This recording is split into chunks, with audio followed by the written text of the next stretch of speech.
en todo caso resuena el infinitivo que está en el verbo leer, que no sabemos muy bien qué es, ¿no? ¿A dónde se dirige eso, ¿no? Y, sí. y en definitiva no se le puede adjudicar ninguna finalidad, ¿no? No, ni está ni siquiera atado, ¿viste?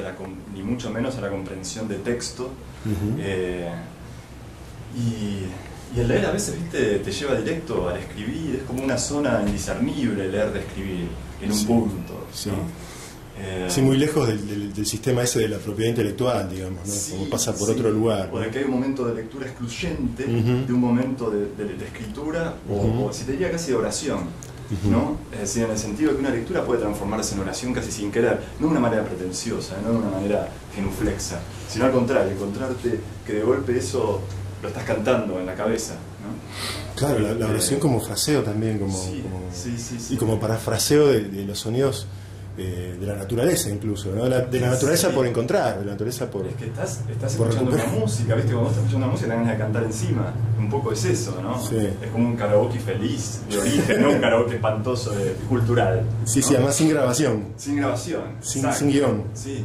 Yo las veces que me encontré con los libros amados, me encantaba leerlos siempre caminando, ¿viste? Medio por la playa, ¿no? Como una situación donde entraba el libro en una función medio cósmica, ¿no? Es decir, como por el solo hecho de que entraba en conexiones distintas, ¿no? A las de estar en una situación de lectura muy preparada. Y ahí es donde, digamos, estallaba otra dimensión para la lectura, que se contagiaba de, qué sé yo, del nadar, ¿viste? Del orar, del cantar, del correr, del tirarse al piso. Sí, esto de que además encontrar el tono también tiene que ver con un tono corporal, ¿no? O sea, sí. El entonar y el tono. Sí. Tiene un tono corporal y tiene, a mí me encanta esa palabra tono, porque tiene además una reminiscencia muy fuerte con todos los pensamientos meteorológicos, ¿viste? Presocráticos, el tonos estoico, que para ellos era lo que básicamente mantenía las partes juntas, ¿no? El tonos era como lo que servía para, como decía Lezama, fragmentos a su imán, ¿no? Era como lo que tenía un lugar de reunión, ¿no es cierto?, de conjunción de las partes sueltas y que podían hacer coro, ¿no? El tonos permitía como ese coral de la naturaleza en base a un elemento, para algunos era el aire, para otros era el fuego, en fin, pero era ese tono que donaba un elemento que podía unir por amor, ¿no? Las piezas. Y sí. Por el amor en sí, incluso. Por el amor, sí. Tal cual. El en sí de la situación. Sí. Del estar en ese procesar, ¿no? Y ese amor, digamos, aparece en Heráclito, ¿viste? No por nada es un tipo que después retoma Nietzsche, como que hay un lugar de la filosofía. Ese lugar donde la palabra, además, Heráclito, Nietzsche, donde la palabra no es ni filosófica, ni conceptual, ni poética, ni nada, o en todo caso participan todos esos elementos o esos ingredientes. Sí. Pero en otra cosa, ¿no? Sí. En un nuevo total que no se completa, que es un movimiento. Total, y tienen ahí, digamos, palabras que para nosotros son hoy poéticas porque las abandonó la ciencia del lenguaje o la filosofía o las ciencias humanas, porque el tonos está en la filosofía, pero no está hoy en la crítica literaria, por decirlo de alguna manera, el tonos. Como le vas a hablar al significante, te lo entienden.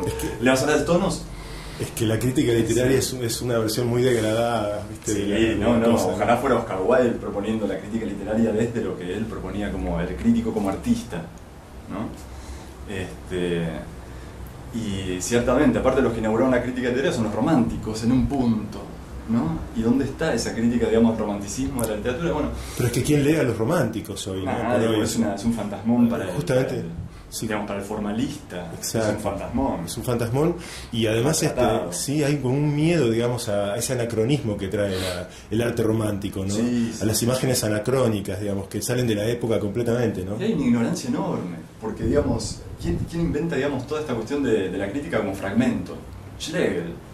Friedrich Schlegel, y era un romántico alemán, perteneció a toda una movida que surge del Sturm und Drang, es decir, y me parece que es una ignorancia de base en términos académicos incluso, es decir, no solo en términos, si querés, de ideología, sino de formación académica, directamente de currícula, es decir, que no aparezca Schlegel. Hay que pensar, bueno, el ejemplo que voy a dar es un poco, digamos, pobretón, pero digamos es ilustrativo, ¿no? Es decir, estamos en un contexto acá en Buenos Aires donde no sé, no hace tanto tiempo se tildaba a la poesía neorromántica como oscurantista, porque hablaban de la oscuridad, ¿no? De la noche, sí, por claro. dicho. Y también en ese momento se hablaba del silencio como un apoyo a la censura, ¿no? Seguro, sí, confundían todos los planos. Y ahí nos quedamos, por ahora. Sí, confundían el silencio de Salud del Obelisco, patrocinado por los militares, con el silencio, digamos, del afecto que tiene que ver con un precepto poético estricto de ese campo, y lo confundían, más bien ese traslado, como esa, en última instancia, es una metaforización, ¿no? Lo que hacen en términos de análisis cultural, gente que es formalista, me extraña que trabajen con esas metaforizaciones fáciles, sí, ¿no? Mira, justo había una encuesta hace poco, está una encuesta en internet que hacen como preguntas a poetas, y una de las preguntas es qué autores románticos ha leído, ¿no? Y bueno, me tomé el trabajo de espiar algunas, no todas porque son muchas, pero no encontré a nadie, un solo poeta argentino de esta época que dijera, por lo menos en esa encuesta, que son, ya te digo, gente de todo el país y diferentísimas poéticas, edades, etcétera, procedencias incluso geográficas. Y no hay uno solo que diga, sí, me interesó Novalis, o leía Goethe, digamos. No, es algo que leí en la facultad, te dicen, ponele, a lo sumo. O nunca me interesó, ¿no? Y me parece muy bravo, porque yo no creo que haya lecturas obligatorias, digamos, pero es como que si hoy practicás poesía, de algún modo, o intentás la escritura poética, es como decir, no sé, yo desconozco a Rimbaud. Sí, y de hecho por ahí afirmarían con alegría desconocer a Rimbaud en algún momento. No me cabe la menor duda que sería como un gesto de contemporaneidad así muy avant-garde, porque de hecho se ha afirmado como una especie de virtud de contemporaneidad o signo de contemporaneidad el no leer más que al contemporáneo. Sí. Pero es raro, porque el contemporáneo se define solo en términos diacrónicos. Es decir, no lo puedes definir solamente en términos de lo que hay ahora, porque si no, no te enterás tampoco hasta qué punto el contemporáneo es un remedio, berreta, de situaciones que eran mucho más ricas, en términos poéticos. Claro, porque termina siendo una especie de caricatura de Rimbaud sin saberlo. Es decir, en las supuestas transgresiones que hoy en día son como muy premiadas. Sí, como un montón de gente que no se entera, digamos que lo que hablamos de Jodorowsky. Claro. Que están metidos en un discurso remanido del surrealismo más básico, más estereotipado. Y entonces, están todos atrás de un tipo en realidad que les falta lectura. Entonces, claro, vos leíste a tus contemporáneos, pero no te tenés que estar siendo un payaso. Es decir, justamente por ese aspecto... ¿no? Involuntario. Involuntario, claro, ojalá fue un arlequín. Claro. Sí, porque está ese... No sé, me acordaba del funámbulo de Genet, por ejemplo, ¿no? Sí. No sé, ese tipo de variables, ¿no? Hay un verso alucinante de Apollinaire que decía algo así como la nariz triste del arlequín trismegisto. Es decir, del arlequín trismegisto, de Hermes trismegisto, y Apollinaire se las traía, ¿no? Tiene un link ahí con la Edad Media, ¿no? Sí, y con la nariz de Cirano. Que son nuestras narices también. Sí. O sea, digo, en el sentido que es una gran respiración la que aporta, ¿viste? Aporta mucho, es una montaña. Sí.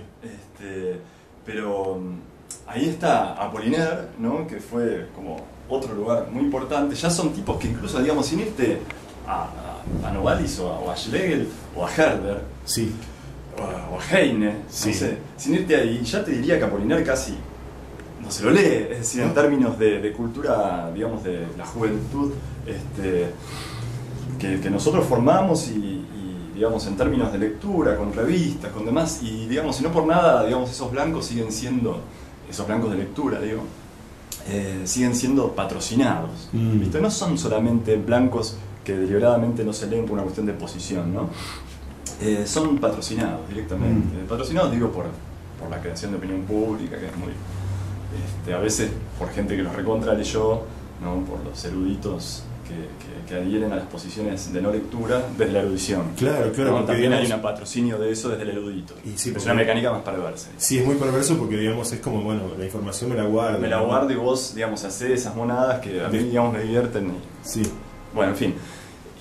Pero, digamos, me interesa, sí, ese lugar, me parece, de lectura. Lo que sea desordenado. Claro, eso iba.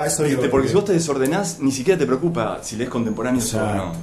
Es decir, estás muy ordenado, en última instancia, si solo lees contemporáneo. Estás ordenado. Más ordenado que un romántico, si para vos un romántico es un ordenado.